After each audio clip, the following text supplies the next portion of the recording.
safely and successfully in Korea. I've been here for just over 48 hours. So there are a lot of things that I have done already, and I don't want to keep telling the story over and over again. So I figured I would just update everybody all at once in one video. And I am having breakfast right now, having a breakfast of eggs that I just made, and it's cold because it took me a while to set up my camera. But you guys can watch me eat breakfast and see evidence that I am eating, because food is important, nutrition is important, and yeah.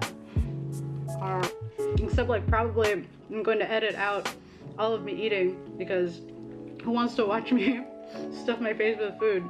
I don't eat very attractively. My flight to Korea was about 13 hours long. I flew from Indianapolis Airport to Toronto, and then from Toronto I went to Incheon Airport. Incheon is right outside of Seoul, but my school is in Yangsan, which is right outside of Busan, which is at the southern tip of Korea. So there were no flights that were going straight to Busan because of the holiday Chuseok that was happening over the weekend. So I had to take a 5-hour bus ride to my city right after my flight. The bus ride was really long, but I didn't notice because my flight was so long, so I just slept the whole time. There were only like 2 other people on the bus with me because there weren't a lot of people around because of the holiday. Focus. There we go. I arrived at around midnight. No, I arrived at around 1 a.m. Luckily, the director of the school was there waiting for me. She and the owner of the school came to pick me up. But they had actually been celebrating Chuseok with their families right up until I had arrived. So it was really nice of them to come and get me. These eggs aren't bad, if I may say so myself. They dropped me off to my apartment with my 3 suitcases. They showed me around a little bit of how everything works. And then they left because it was midnight and I had to go to sleep. Gotta roll up my sleeves because eating eggs is some serious business. The other English teacher at my school lives a floor above me, and she dropped by that night to say hi and to let me know that we could meet the next day. And so the next day we met. She showed me around the city a little bit, showed me E-Mart, which is a grocery store and everything store, and it's right across the street from me. I use it as a marker of how to get to my apartment. We went shopping a little bit. She showed me where the school was. And then after that, I had a meeting with the director of the school, and she informed me that I would be starting as a teacher the next day. And so she showed me pretty much what to do for all of my classes. The problem was that I'm still super jet lagged, and so I was falling asleep a little bit during the end of our talk, but she noticed, and of course she's understanding because I just arrived. So she tried to make it short, and then she let me go. I think I need more eggs. I didn't even finish my second piece of toast. After that, one of the other English teachers invited us to her place to have some food, which was really nice of her. She lives across the river, which is behind me. There's a river behind me, which is really cool. She had a bunch of like leftover food that her family packed her for Chuseok, and so we ate some of that. It was really good, and we got to talking, but again, I was still so exhausted from jet lag, and so I ended up leaving at like, I don't know, 9 o'clock, and then I like went to bed when I got home. It's so crazy. These days I've been waking up at like 5, 6, 7 a.m. I can't say these days because I've only been here for like 2 days, but I've been waking up at like 5, 6, 7 a.m., which would be really nice if I didn't have like a work schedule that went until 10 p.m. Rolling my sleeves better because they're annoying me. Okay, better. Good job. One of the things that the director told me to do was prepare some lesson plans and send them in to her, which I'm not doing right now for my classes today, and I need to when I'm done with this video. So the next day I got up early again, and I had to prepare all of my lesson plans, which took me too long because I am so ADD. After that, I came into work around 1 p.m. Classes start at 2:30 for me because I'm teaching an after-school program. And so at 2:30 I had my first class, which were just 2 kids, a boy and a girl named Paul and Lucy, and I had heard good things about them. I heard that they were really sweet, and they were super sweet, but they had so much energy, and I forgot a lot of my things in the faculty room, so I had to keep going in and out of the room to get my stuff. But we did it. We got through the lesson. even though I had zero training. Then after that I had a break, and then after that I was teaching a different class again. My classes all went like pretty well, considering I didn't really know what I was doing. Luckily the students were really good and really helpful.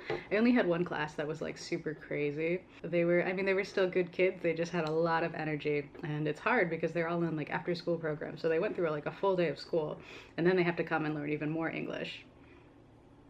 The camera is focusing on my eggs more than my face, which I would be too. One of my classes is like an elite class where they have pretty high level English. It's all girls. Those girls were super pretty shy and quiet. I had to start their class with like a test. They all took like a sentence test before I started the class and started doing the lessons, which I wasn't aware of. So those poor things, they came back from vacation and then they had to take a test. And so when they were being really quiet and they weren't saying anything, I'd be like, oh, I know, you guys are feeling so quiet because you're so sad because you had to take a test today. And that made them laugh. I played like Pictionary with every single one of my classes because it's the first game I can think of, and they all really liked it. It amazes me like how competitive kids can get, and so I would split them into teams, usually like boys versus girls, because they love that. They had them play Pictionary against each other in like every class, pretty much every class, because it's a foolproof game, I guess. Dang it, my egg to toast ratio is messed up. I have too much toast and not enough egg, and I'm not gonna make another egg. Another thing is that I told my students to start calling me Teacher Mandy, just because it's a 2-syllable name. Most Korean names are 2-syllable names, so I thought it would be easier. I don't really know if it's easier, but they all thought, I think the teachers before me were telling them my name was Amanda, so they were a little bit confused. Some of them I explained to them that like Mandy is my nickname, Amanda is like my long name, Mandy is shorter. In my very first class, my first student was writing my name on his book. He wrote M-A-N-D-E, and he was saying all the letters out loud, and I was like, no, it's Mandy with a Y, you know, like candy. And he was like, Candy Mandy. And so both of the kids got so excited and were calling me Candy Mandy, and it was very cute. So then I started telling my other students like, oh, my name is Mandy, rhymes with candy, because I'm sweet, which makes them laugh. So I think that's all. My boss let me leave work early because I'm super jet lagged, but I'm supposed to stay until like 10 p.m. so that I can get the full hours in because I'm not a part-time teacher, which is good because I could be using that time to do my lessons plans, which I need to do, so I gotta finish this video. But that's pretty much it. That's been my first 48-ish hours in Korea so far. If I edit this video quickly, then you will be up to date on time, but we'll see. While you guys are here, I'll show you a quick tour of my apartment so far. I filmed this for my family, so it's not the highest quality tour. Well, I don't care. Okay, let's look at my apartment. These are all of my closets and cabinets. They like blend in really well with the walls, which is pretty cool. It's a one room, it's pretty tiny.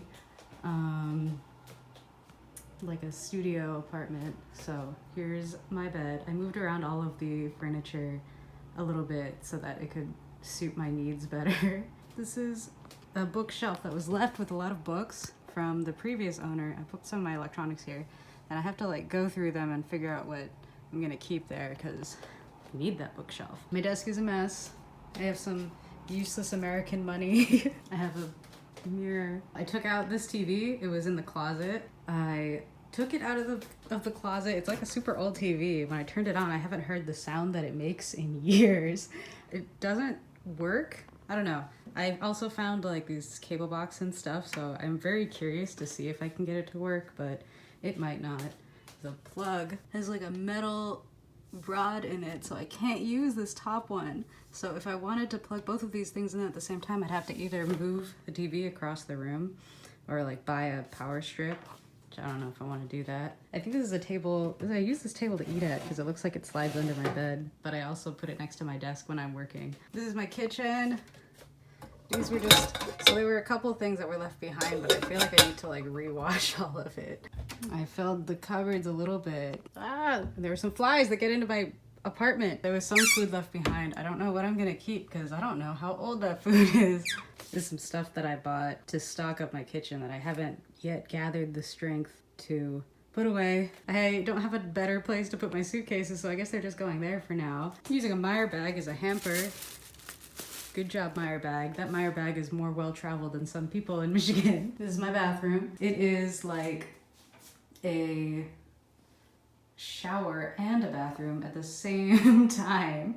So all the water just goes down the drain and all over the rest of the bathroom. So it gets really wet in here. This shower head is really fun. I feel like I am showering in the sprinkler because I can try to raise it, and then slowly as the water is going, it will sink down because it is not strong enough.